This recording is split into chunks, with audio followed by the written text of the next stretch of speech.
Seeing none, defendants 2, 3, and 4. This should be Romans. Well, we'll just call them 2, 3, and 4 admitted without objection. So that interrogatory that you filed in 2023, that's one where you said no, that you didn't have any documents relating to the purchase of gifts, that you had a romantic relationship with someone, right? Which interrogatory are we talking Number about? 4, 2023. Which number in the interrogatory? Number 4. So which number interrogatory are you referring to? It's defendant's exhibit number 4. I have defendant's exhibit 4 here. Uh-huh. Which number interrogatory are we referring to? Oh, which number out of the questions? Yes, ma'am. It is number 20, 24, 25, 26. All of them.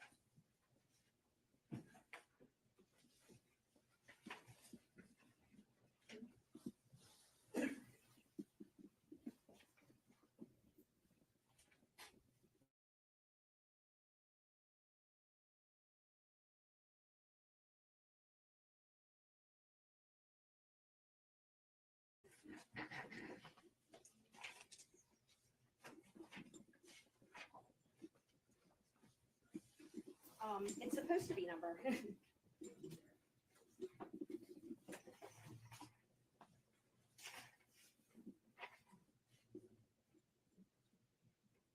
I guess they're all numbered 1. So number 1 again, and then the third number 1. He didn't put page numbers on.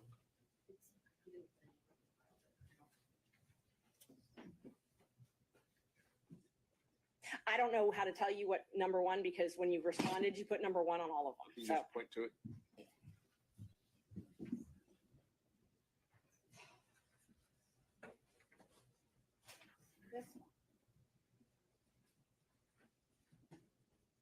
this one I'm talking about, this number 1, where it's tabbed. There's 2 number 1s that are tabbed, Okay. and there's no page number, but it is the second page. All right. They're asking if you have any receipts for restaurants, hotels, bars, things like that. The first number 1? I believe it's the second number 1. The second number 1?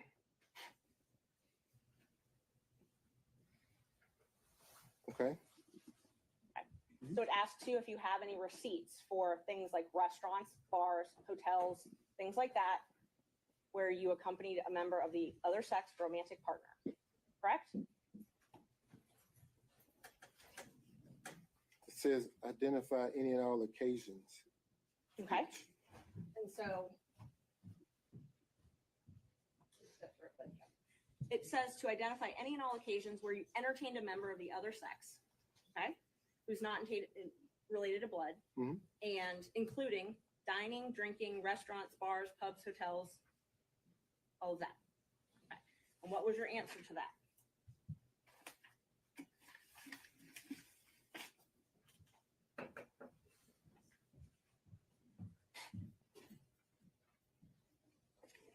None.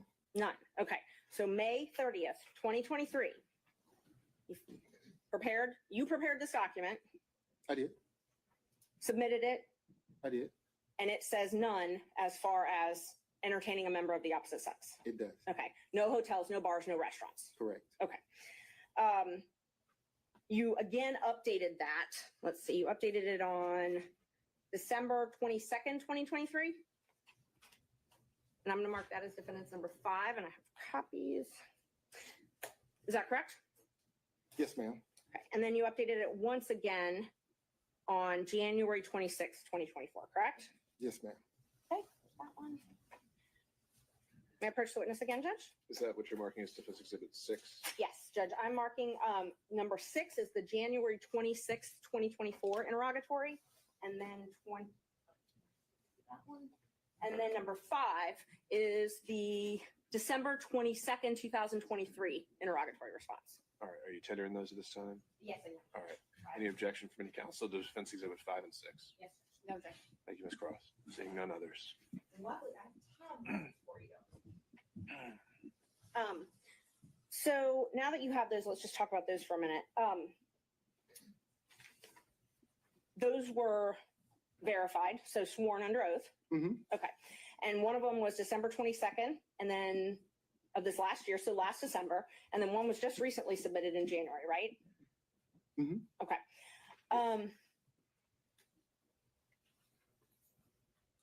In May 10th, 2023, Judge Thompson heard a motion to compel in your divorce case as well, correct? Yes. And you were actually held in willful contempt. Yeah, I'm going to object to the relevance of Ms. Merchant. His credibility is relevant, Judge, and if he was held in willful contempt for failing to provide answers and documents, I think that's relevant to this court. How is that a prior false act or crime of conviction or anything else allowed for impeachment under the rules of evidence? I'm not offering it as a prior bad act or something like that. I'm offering it towards his credibility, Judge, which you get to determine. If he's made misrepresentations in these pleadings, you're here to determine whether or not he's telling the truth or not. So if another court has held him in contempt and that's part of the divorce proceeding, I think it's relevant. But just contempt generally can be for many different things. Like a failure to produce is not necessarily a false act, right? Right, and he's welcome to explain that. He may not have to. Ms. Cross. I object to the relevance of that. That's clearly not a proper impeachment. We're going pretty far afield into divorce matters that don't have any direct relevance to anything that's pending before the court. I object to the relevance of that and we further. All right, I'm not seeing that being a proper grounds for impeachment. It's sustained. Okay, let's talk about this December 22nd, 2023 verification. I tabbed it for you. Again, they asked you if you had any documentations showing proof of this relationship, proof of any relationship, correct? I'm going to object to the phrasing of that question. I don't believe that's an accurate read of the interrogatory. Let's be precise, Ms. Merchant. And you please read it. I want to make sure I'm accurate. Please read it. Which number? This one actually has a number. I tabbed it for you, so you should be able to open right to the page. It's number 22. The question specifically is if you have any tangible evidence of any nature in your possession or control or any other person or entity which relates to any manner of your activities to any person with whom you've had a sexual relationship during your marriage. Tangible evidence is notes, cards, letters, photos, films, recordings, documents, tapes, video recordings, receipts, invoices, and other tangible evidence.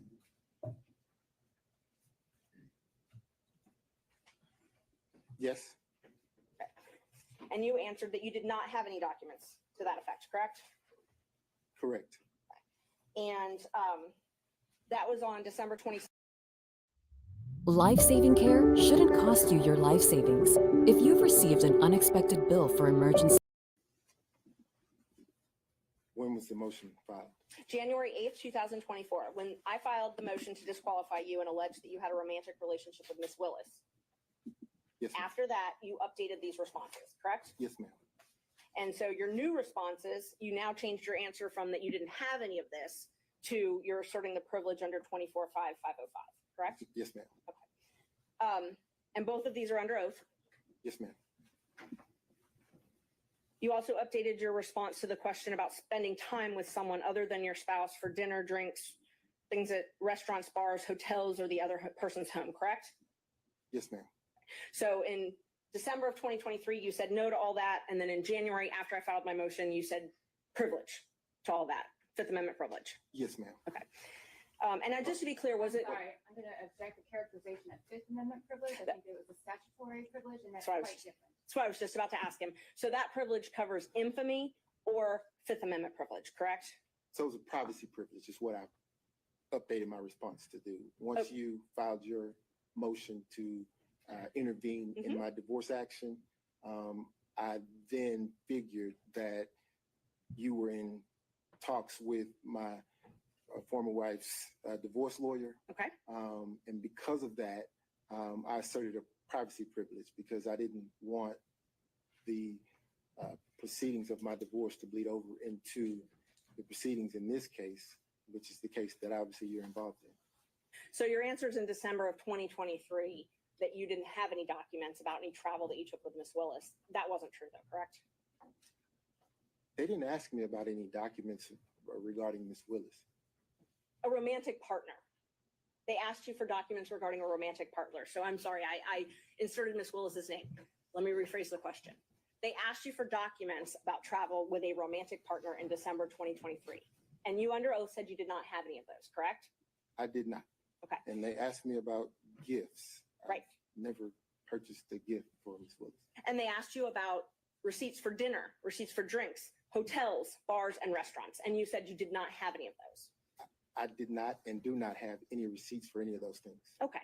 And part of the civil discovery, they say that even if you don't have it in your pocket, if it's within your purview, you got to get it and give it to them, correct? Your Honor, I'm going to object again to the relevance of the questions about the scope of civil discovery. I think she's asked him about statements he made in pleadings. The answers are already in the record, and All right, to the extent you're trying to establish a prior mistruth, Ms. Merchant, I'll allow you to ask a few more follow-ups, but if it's not there, we have to move on. Thank you. So in 2023, December, you said you didn't have any receipts, I do not have any receipts. I did not have any receipts. but you did travel with Miss Willis in 2023, correct? I did. And you traveled with her in 2022, correct? I did. And you traveled with her in 2021, correct? No. So you only traveled with her in 2022 and 2023. 2022 and 2023 is what I recall. That's what you recall? Yes. Okay. So you just don't remember if you traveled with her in 2021 2022 and 2023 is what I recall. is what you recall. My question is, did you travel with her in 2021? Not recalling any travel in 2021. So it's not yes or no, you just don't remember? I'm not recalling any travel in 2021. So you did not travel with her in 2021. Your Honor, Okay, this has been covered. Let's keep going. Thank you. Let's see, you filed an affidavit in this case, correct? I did. Okay, and I marked that already. I gave it to the state as number 1. And this is it number 1. May I approach, Judge? May. Thank you.